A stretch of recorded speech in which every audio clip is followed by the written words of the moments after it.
Today is our second interview with Rick Griffin, and you are the executive director for Community Resilience Initiative, correct? And a master trainer? I'm the master trainer now. I am no longer executive director. Okay. I started a new company, and so I am. Okay. Yeah, Okay. So what in your new company and everything, what's your role day to day? What are you responsible for? yeah. So I am the founder of Neuro Leadership Academy, and Okay. what I do is I get to go around the country talking about neuroscience and human behavior. So Okay. Oh my gosh, that's amazing. That sounds incredible, actually. a lot of fun, a lot of fun. Oh, I can imagine. I love learning about the brain and how it works. So I love it. So what led to you doing the trauma-informed education? Yeah, so for about 25 years, I was the executive director to a therapeutic boarding school for struggling teens, and a lot of kids with a lot of trauma, Mhm. and just saw how they were treated, how they responded because of that treatment, and thought, we could do better. There's got to be a better way to motivate them, to help them to learn. And as I started getting more into that, I started learning about at the time adverse childhood experiences was the study that was coming out that helped you to see that. And as I dove more into that, it was more clear that our brain is really key to how people respond. And the more we understand about the brain, the better we understand behavior. And so started developing curriculum about that, and was able to get a wonderful grant to the U.S. Department of Education for the trauma-informed educator to teach folks all around the country about how do we educate folks through understanding the brain and how it's impacted by trauma. Yeah, and I think it's so important. I work at a school now where we see trauma every single day with our kids, and it changes everything from seeing just the behavior and seeing like what could be the cause of the behavior as well. And it changes the whole outside. And one thing I want to ask is what is one thing, because this was me before I started in education, I was trauma informed, but what's one thing that teachers, educators, literally any staff gets wrong about bad behavior? Ah.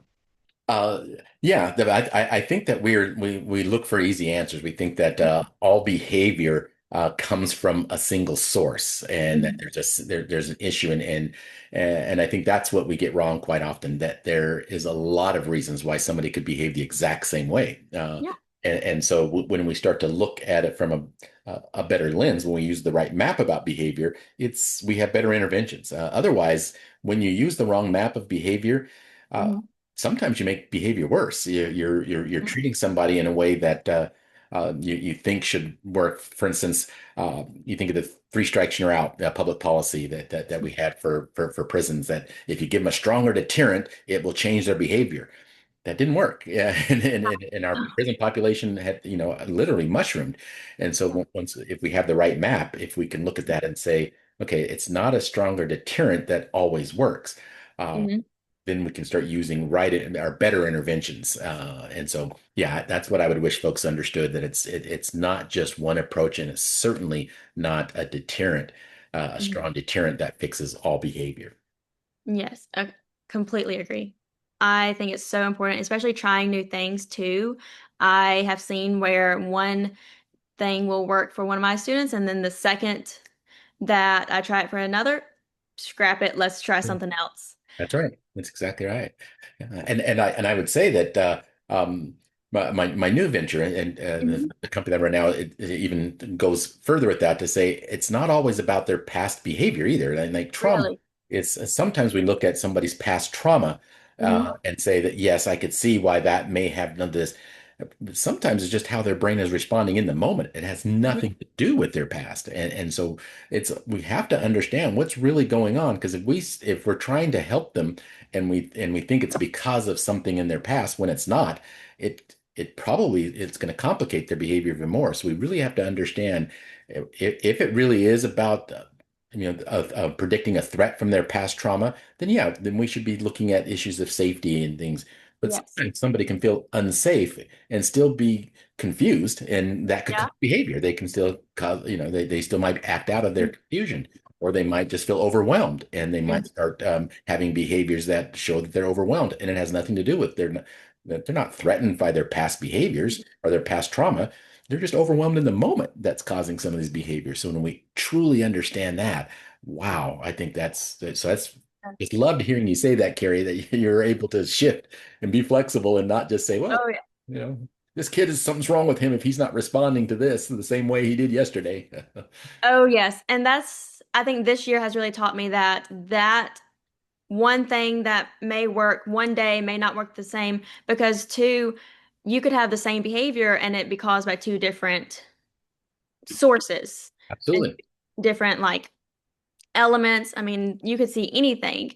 And I would love for you if you could you explain what happens to a brain when a trauma is inflicted or even when they perceive a threat? Because I think that's very interesting, especially the cycle that is talked about in trauma-informed education practices. Could you just go into more detail about that? Yeah, so it starts with sensory input when something from the outside world kind of triggers that, kind of initiates the response, and then our brain picks that up and tries to understand what. Okay, is this something I need to worry about? Is this a concern? Will this prevent me from doing the right thing going forward, or is this something that's really great to pursue? And so one of the things that I use in training, I talk about. Um, if you see something in the distance, especially before there were, cars and grocery stores and all those kind of things, our ancestors would say, is that something I can eat or something that will eat me? Hmm. We're really just concerned about how do I survive? And so your brain's trying to help you to survive. So it's looking at that saying, is this situation something that will help me survive or not? And then when it has determined that, oh, this might be a potential threat, it Hmm. goes into this real sophisticated process of releasing cortisol and adrenaline, and it gets us ready to handle that threat. Yeah. And that's a good thing. It's just like, if you're walking in a park and a bear jumps out from behind a tree, our body is getting ready to handle that threat. And that's really helpful in small doses when there's actually a bear behind a tree. Yeah. But if we have learned through our trauma, in a sense, if that has happened to us in the past, and now we're preparing for that bear to be behind every tree when it's not, but Hmm. yet we're still having our bodies reacting, and cortisol and adrenaline is getting dumped through our system. Now we're on edge every time we even walk near a tree, and we might start having certain behaviors of skittishness and being and maybe even resistant to go near a tree because we might think that, oh, that bear might pop out at any time now. And so our behavior starts to look to other people as though we are being non-compliant, all the things that defensive, when really our brain is just trying to keep us safe. It's trying to, remember from its past that, hey, this might not be a safe situation, so let me get you ready to handle this threat. Yeah. And the worst part about that is that it starts to drain our systems when we're always thinking that there's a threat because our trauma was so strong. We think that uh, every adult in my life might be a threat, kind of thing. Yes. Cortisol and adrenaline is going all the time, and our body's not designed to run that threat response all the time. So it starts to make a really good decision in a sense to borrow energy from other places in the body. So it says, you don't need your digestive system in the middle of Yeah. a fight with a bear, So let me borrow some resources from there to help this threat Mhm. response keep going. And so then even medically we start breaking down. We start so Yeah. it starts to get real complicated real quick. And Mhm. the worst part about it in that cycle is now everything we see gets jaded. It gets colored in a sense. And so we think it's a threat. We think that a tree is going to pose a threat. And then pretty soon people don't want to go near a tree. They don't want to even go near a park, Yeah. and then you get to a point where it's like the brain gets so the memories become so crystal clear, and for the brain, in a sense, it says, remember this happened on a Wednesday. Maybe I better be ready for threats on Wednesdays, and so we start getting a little agitated on Wednesdays when we're not even near a tree or a bear, but our body still kind of is getting ready for that threat. And so you can see how it can complicate life if people are just walking through, still preparing for a threat that may never come simply because they did have a past threat. And so we've got to find a way to intervene in that cycle somewhere, or they're constantly reliving that trauma in a sense, simply because of all the input that's around them, all the things that might Mhm. remind them of that, but it has Yes. nothing to do with the a real genuine threat. Just because you see a tree doesn't really mean there's a threat, but you can't Yeah. tell the brain that when it's trying to keep you safe from a threat. Yes. And I remember during my course, Rachel had a great way of designing it as almost like a balance too. If you have so many negative situations with a tree, with a park on a Wednesday, you have so many negatives, that's just reinforcing your brain to go ahead and start that cycle.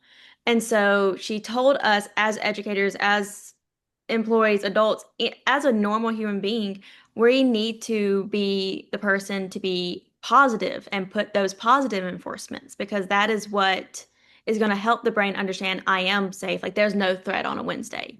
Right, right, right. So they can get back to balance. Their brain Yes. is it's not the brain isn't broken. It's doing the right thing, but it's just in the wrong environment. When you were a soldier in wartime, it's great that your brain helps you respond to loud sounds to stay away from it so you can stay alive. But when you come to, back to civilization and that's you're still responding that way to a large, Mhm. it's causing problems. So if you can help people get back to balance, Mhm.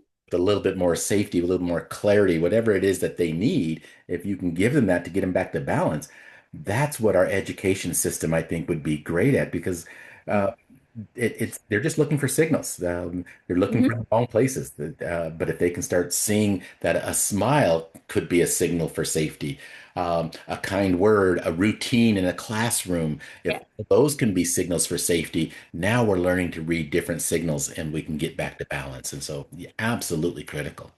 Yes. I also want to talk about, so you talk about the digestive system, like taking energy, and your body spikes, like it goes up and it takes cortisol, adrenaline, and then you drop. After any kind of situation, behavior, trauma response, your body drops. It's used all its energy. Yeah. And something that was interesting that I learned was that's why we, after a kid has a trauma response, we give them a juice box, a snack, because you don't think about all the energy that that kid just used. And so, Yeah, it's not, oh, I'm sorry. Go no, ahead. you go. I would love for you to talk a little bit more because I don't think a lot of educators understand. They see a snack as a reward, but we are being taught that snack is actually a vital Yes. thing that we need to get them back to balance. That's right. That's right. Going through that response is metabolically expensive. Yeah, it has made all these systems aware. It starts to, we know that our heart rate starts to increase because it's trying to pump blood through our system, and that blood is carrying chemicals that helps us to bleed less if we were under threat. Yes. Our eyes get bigger to take in more light so we can see things better. I mean, all these systems are preparing for a threat, but it does require a lot more energy to run that threat response. And so when we're out of it, there's a lot of things that you can't do from that point until you are reset, until that balance comes back. And so if you can help restore that balance with glucose, a quick shot of juice or Uh-huh. something that can Yes. restore the energy, then that makes all the difference in the world. Because if you don't, the brain goes into even a deeper conservation mode and it starts to conserve energy even more. And then it starts to conserve from systems that are really critical. Even the ability to hear language. The system says, well, that takes energy to run. If I'm conserving, now I'm going to shut that down so I can't hear what teachers are saying any longer. I can't. You start misreading signals because all those decision making systems, Mhm. they don't have any energy to run now, and so it gets more and more complicated. So if you could do something to reset that system, everything gets a little better. But if you don't, if you just say, "Oh, that's a reward," I'm not going to reward a kid for that behavior they're just doing. Now you're going to make things a lot worse because now Yeah. the body is going into conservation mode and all kinds of things will start to happen. So, yes, I'm so grateful that there are people like you that are out there understanding that you're not rewarding negative behavior. You're absolutely getting the system to a point where it can stay balanced enough to perform, to function. And you eliminate a lot more bad behavior if you've just taken that opportunity to understand that. I completely agree. And I think it's just, I like to think of it as if I was angry or upset or very high in emotion, I don't want too many sensory inputs going in. And so a lot of educators may keep asking for that task. And so I think it's very crucial to stop and get regulated first, get a balance, because we're not rewarding, but also when you are escalated, there's no coming down until you're balanced back. Like there's no common sense running through your mind. I mean, even as an adult, I think we all go through high stakes of emotions. We all have our past traumas that could trigger anything. And during that time, I mean, if you just take a moment to think about when you are high up in emotions, it takes a minute for you to come down. And we have to think about kids too. I mean, their brains aren't fully developed. They don't have the coping mechanisms yet, or they might still be learning or processing. So we need to be able to balance before we can teach that new skill or do that task that may have triggered it. Gary, that is absolutely brilliant because what happens is, we think that there's these amazing resilience skills, and everybody's teaching resilience skills. Mhm. But in a situation where, let's say, a student has depleted much of their energy, you don't have the energy to run those skills. The ability to recall the skill and then move your body in a way that utilizes breathing techniques, whatever they are, it takes energy to do that. And when you don't have that energy, Yeah. none of that's going to happen. So if you don't reset the energy first, and I get how it sounds. There's some people who think, it's a woo-woo science when you talk about energy. No, we're talking about fuel for the body. These Yep. systems need fuel. And when they don't have the right amount of fuel, then nothing else is going to happen. And so even the things that we want them to do, even the things that we think, well, I know they should know this skill because we worked on it. They Yeah. can't use it because they can't fuel that system well enough to use it. And that is so misunderstood. We just think that people can use those skills at the drop of a dime. But no, you can't when you have the fuel to run those systems. And I Mhm. just think that's so misunderstood. I completely agree. And honestly, you can teach a skill, but honestly, if you don't have enough practice with skill, I mean, if it's like breathing. Yeah, If it's not like breathing for you, you're not going to be able to do it in a fight or flight or freeze mode. That's why we keep reteaching. We keep reteaching because we want it to be like breathing. We want them to go back. But yes. also, if it's is not in that state, you can't reteach, you can't teach right then. They're not going to conserve and actually take in what you're saying. Right. And that's where trauma really comes in it because what you've learned in your past is Mhm. what your brain will run most likely. It's Mhm. not going to run the new skill. It takes way more energy to run a new skill than it does to conserve and say, nope. And the brain goes back to what it's done in the past and how it survived. Because whether we Mhm. like that or not, your brain thinks it's been doing the right things because it's helped you survive. So it thinks, okay, nope, I got you to this point Mhm. by conserving, Yep. shutting down, and doing these things. So I'm Mhm. going to go back to that old way of doing things. Yeah. It's the easiest thing to do when you're under conservation mode. It's not the new skill. It's not all the things that we think they've learned. It's going Mhm. to run the old patterns. And Mhm. those aren't obviously there's a reason why those old patterns weren't very helpful for them, but that is what they're going to do. And we can get mad at them. We can yell at them and scream and say, no, I know you learned this and you should do this when you're Mhm. angry. That's never going to happen because the brain realizes it can't run those new strategies and skills. It just doesn't have enough energy. So it will run the old ones that take a lot less energy to run. And when you understand that, that moment becomes so much more critical.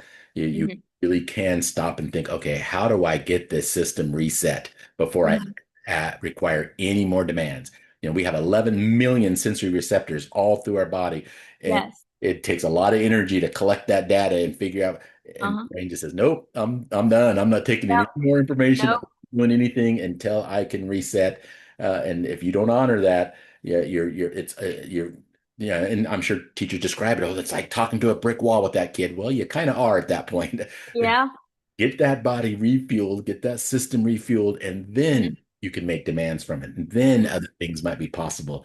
But if that doesn't happen, even small things, like I said, just a little bit of juice, a little bit of time, just Yeah. to let some of that reset and stop using some of those fight or flight systems that take up so much energy can make all the difference in the world. Mhm. Okay, one more question, and then I think we'll be closing out. But what is something that educators and teachers can do, like right now, without going through trauma-informed practices, to help their students that are actively progressing in trauma responses and actively partaking in those? How can a teacher that's watching this take a skill and apply that to their classroom? Yeah, I think the best thing a teacher can do is just an understanding of what the body is doing when it's under threat, that it is consuming lots of energy to try to keep it safe. So help it. If there's anything you can do, if you can just ask, what do you need right now? Try to figure out ways of how do I help you, and not look at it as rewarding any behavior or any of those kind of things. That take that completely off the table and just think about, what do I need to do to help this body in front of me to start to reset? If that, just that understanding, I think teachers are already compassionate. They already care for students. And so they'll come up with lots of different ways when they can just stop to say, it's not about their behavior. It's not about what I'm trying to teach in this moment. It's about, I need to help this person start to realize that they don't have to run this threat mechanism right now. If they can just practice that piece, uh, I think their abilities will start to become crystal clear in terms of what to do next. But they've got to start there. So that's what I would say. Understand what's really happening, and then all the skill sets that you probably already know and use Yeah. be helpful in that moment. Perfect. Well, thank you so much. We have one more question, and it's something I ask all of my people, and Okay. it's just, what is one thing that you wish everybody would understand about what you do? Ah, that's a great question. Uh, I think not to be fearful of the science. I'm a person of faith, and I know some people think that science and faith can't be together, and and that's just not the case. Two things can be true. We can still have strong faith beliefs and still be much aware of that there is a science to how this gift of a brain that we have, and how it operates this body, and understanding that's okay and it's not contrary to our faith. So I guess that's maybe more personal than you probably wanted, but I love that because I have many friends. I am very close to my faith as well, and we always have talk about how science and God can mix. Because I mean, without God, how could we have science? And without, like, it's really incredible when you start looking into all the amazing things, especially with the body as well. Like all the different things that need to work together to actually function, there's just no other way that it couldn't be. So yeah. I love that answer so much. I am just so thankful that you were able to sit with me and talk about this. I couldn't have thought of a better person to explain all of these things because I think it's just very important for schools, parents, educators, teachers to understand that it is not just a behavior, it's a body response. It's a medical response, truly. Like it is something that takes time and it's fight, flight, or freeze. I mean, that is a natural instinct. And sometimes we can see improvement, but also not to fret if you don't, because it does take time because that's a natural instinct. And so I just thank you so much for meeting with me today. Thank you. And thank you for all you're doing out there, Carrie. Really appreciate you.